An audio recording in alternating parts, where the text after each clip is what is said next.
Hey, how you doing, guys? This is Will here. I'm going to break down this weekend's upcoming fights from Chicago, Illinois, UFC on Fox, which is headlined by Demetrius Johnson and John Dodson for the UFC flyweight title.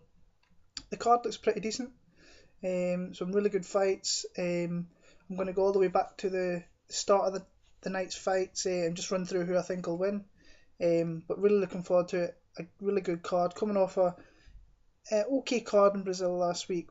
Great to see Vitor blasting Bisping out of there. Stop all this talk of him versus Anderson Silva. But I'm going to go all the way back to the start of the card for the fights. First up, we've got Simeon Thornton against David Mitchell. This is a big fight for Mitchell. He's coming off two losses.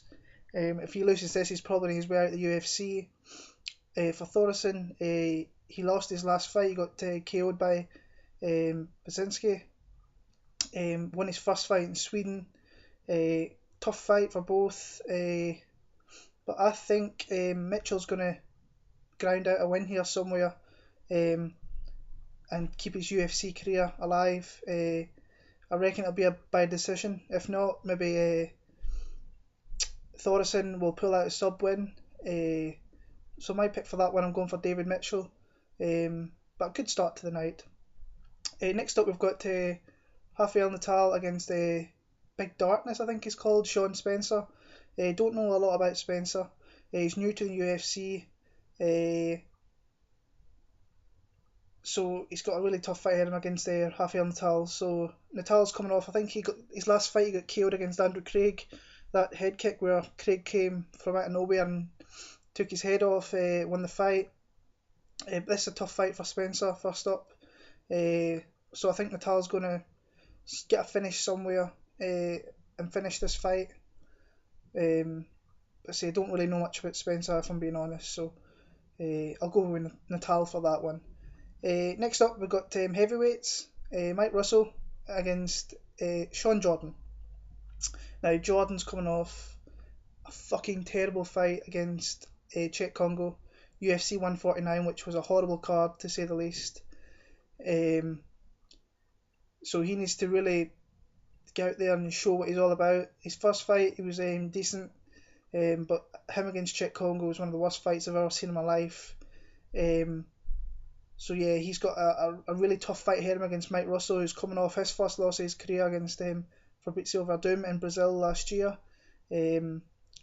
Russell is a really tough guy. He's had some really impressive wins, especially against Todd Duffy, where he was getting blasted. The first two rounds he was well down. I think he broke his hand, and then a one punch KO knockout of Duffy. A one punch knockout of Duffy, and just went on, got a couple of few wins, but he lost pretty convincingly against Verdum in Brazil last year. So I'm going to be picking Sean Jordan for this. I think he's probably put more time in at Jackson's MMA, whereas Mike Russell's a policeman. So maybe not as much time preparing for this as maybe what Sean Jordan would be. But that's really all I'm going on, not a lot really. Next up, we've got Ryan Bader against Vladimir Matyushenko. Matyushenko's a veteran of the sport. He's fought a lot of big names, all the big names. Got destroyed by John Jones a few years ago before Jones became the champion. Bader is kind of up and down, coming off a big win against Rampage, UFC 144 last year in Japan. He needs to kind of get his career going again. It's kind of stalled since his loss to John Jones all the way back. I think it was UFC 126, where he just got dominated basically. But close fight. But I think this is a good fight for Bader. I don't think Vladimir's got the best of chins. I think he'll catch him with something and take him down and get a TKO stoppage. But this should be the fight to kind of kickstart Ryan Bader's career again. Next up, we've got Mike Stumpf against Pascal Kraus. Don't know a lot about Stumpf. Only kind of seen him once or twice in videos that I've kind of searched for him on YouTube and stuff. Pascal Kraus, I think he fights out of I can't remember now. I've totally forgot. I think it's out the Frankie Edgar side of things with his camp, but I'm not entirely sure. Don't kind of quote me on that. But I think Krause is going to get the win here by decision. But I think it'll be one of the fights I'm not really looking forward to, but should be decent nonetheless. Next up, we've got Clay Guida, who's moving down to the featherweight division from the lightweight division. Didn't he have a great performance his last fight out against Gray Maynard? We all know kind of Clay Guida is like a fan favourite. Comes out, puts on great fights, but his last fight he was running, and that's just not Clay Guida at all. And he's up against, in my view, one of the best at 145 in Hatsu Hioki. Watched this guy for years, being a really top guy in the division. Thought he was going to kind of go on in the UFC and make headways. He'd come back off a loss, so he really needs to kind of kickstart his featherweight division career again. And this is a big fight for him against Guida, who's going to be tough. He's going to have a good game plan. He comes out of Jackson's, so you know he's going to have a really good game plan. This is a really tough fight for me to pick because I'm actually really like Clay Guida. Hatsuyoki is just a beast, I think. He showed that against Palachevsky in Japan last year. But I think I'm going to go for Hioki by decision. But I'd like to see a submission in there. But Hioki by decision. Next up, we've got a really good fight. I'm looking forward to this one. TJ Grant versus Matt Wyman. Two really solid guys. Tough as nails. They're just going to go at each other. This is a kind of pick 'em fight, toss-up fight. But for me, I'm just going to go for Matt Wyman. I think he's faced maybe the better caliber of fighters throughout his UFC career. He's had a pretty long UFC career. But TJ Grant is a bit of a beast, if I'm being honest. He had a really good win last time out. But for me, I'm going to go by Matt Wyman by decision. Just, not by a lot. Next up, we're on the main card. It's Eric Koch against Ricardo Lamas. A big fight down in the featherweight division. I really like Koch, kind of the new breed of fighter, really good, impressive.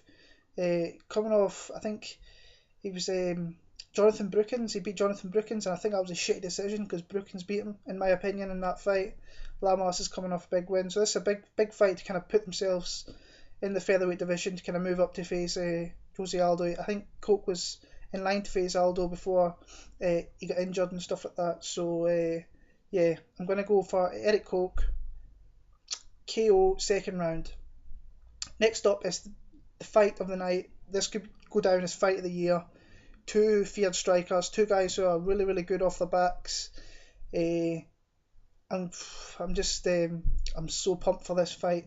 Anthony Showtime Pettis against Donald Cowboy Cerrone. This is going to be a war. I think it's going to be a stand-up war. And I've been asking on Twitter all week who's the better striker, and it's been pretty even. For me, I think Cowboy is just a better striker, but not by much. Really, he's got some really bad knockouts. His knockout of Melvin Glard, I think, is nasty. Pettis, actually watched him live when he threw the Showtime kick in Arizona and won the WEC lightweight championship. Big fan of his. Big fan of Cerrone as well. But this is another pick'em fight. I've been kind of going back and forth all week who I was going to pick, but I'm going to go Anthony Pettis. I just think he's going to knock out Donald Cerrone. I think he's going to be the first one to KO him. But who knows? It could go completely the other way, win side around. So, but I'm going for Anthony Pettis by a KO round 3, and that will make him the number 1 contender to face the winner of Ben Henderson or Gilbert Melendez after UFC on Fox 7, which is coming up in a few short months. Co-main event, we've got Rampage Jackson. This could be his last UFC fight. So it's pretty sad, to be honest with you, because big fan of Rampage through the Pride days up into the UFC where he was knocking people out, but he's got a really tough fight here against a guy he's never faced the caliber of Rampage, but he's a really tough guy in Glover Teixeira. who is kind of a main training partner, Chuck Liddell, has been for a long time. Um, this fight's either going to go two ways, I think. I think that Rampage is either going to knock him out, which I've had a feeling for the last 3 weeks. I've felt that Rampage is going to win this fight. Don't know where it's come from, because his last fight against Ryan Bader was horseshit. He was absolutely terrible in Japan as well, where he was real hyped. I think he was injured, but he wasn't. He looked really bad against Ryan Bader in Japan. Sorry. Glover Teixeira's coming off a win over Fabio Maldonado, where he mauled him to pieces, but got hit with a big shot and got stunned a little bit. But he looked pretty impressive in that fight as well. But this is a big fight for Teixeira. This kind of puts him right up there in the light heavyweight division. Chuck Liddell's come out and said that he shouldn't stand with Rampage or he will get knocked out. We all know that Rampage knocked out Chuck Liddell years ago. This is a tough fight. It's either going to go two ways. Rampage is either going to KO Glover, or Glover is going to submit Rampage. I've been kind of flipping a coin all week to kind of decide what it'll be, but I'm going to go with my gut feeling and go for Rampage Jackson to knock him out. I'm sure there's not many that's going to be picking him tomorrow, but I think he might just do it in his last UFC fight and go out with a bang. So we go on to the main event, which is John Dodson against the champion Demetrious Johnson. Demetrious Johnson, this is his first defence of his flyweight title after he beat Benavidez at 152 to claim his title. This is going to be such a really good fight, very technical, very fast. I think Johnson is the fastest in the UFC, and I think Dodson might be really up there with him. I think wrestling side, Johnson's going to have this. I think power side's maybe slightly in Dodson. The flyweights get a lot of shit for not being exciting, but for me, it's awesome to watch them go at it. It's so technical. If you just watch like the footwork, the speed, getting in and out, striking in and out, when they get takedown, how quick they get back to their feet, their takedown defense. Dana White used to say this about the light heavyweight division, that nobody would watch this. In a few years, people will be talking about the flyweight division is one of the best divisions in the UFC. I've no doubt about it. If they get the talent in from other organisations, they will be one of the best divisions in the UFC. But my pick for the night, I think Johnson's just going to be two classes in there with better fighters than Dodson. Dodson's an Ultimate Fighter winner, but he hasn't really faced anybody the calibre of Demetrious Johnson. He's fought Dominic Cruz, Ian McCall, Benavidez, who are all really tough top guys in that division and in other divisions as well. So I'm going to go for Demetrious Johnson by unanimous decision, and he'll move on to probably face another top fighter in the division. It's probably either Benavidez or Ian McCall. Hopefully Ian McCall gets, because I'm a big fan of McCall, big fan of Benavidez, but like to see McCall Johnson 3. So that's me. If you want to tell me your picks, come ahead and tell me. Share this video with other fight fans out there. If you've got anything to say, any ways I can improve in things, let me know. But come and follow me on Twitter, BigBilber7MMA. We can talk about fights and anything else at all. Thanks for watching. If you took the time out to watch this, enjoy the fights, enjoy the weekend, and I'll be back next week to preview UFC 156, Aldo versus Edgar, which is going to be a really great card as well, a really good fight card. So take care and have a great weekend. Enjoy the fights.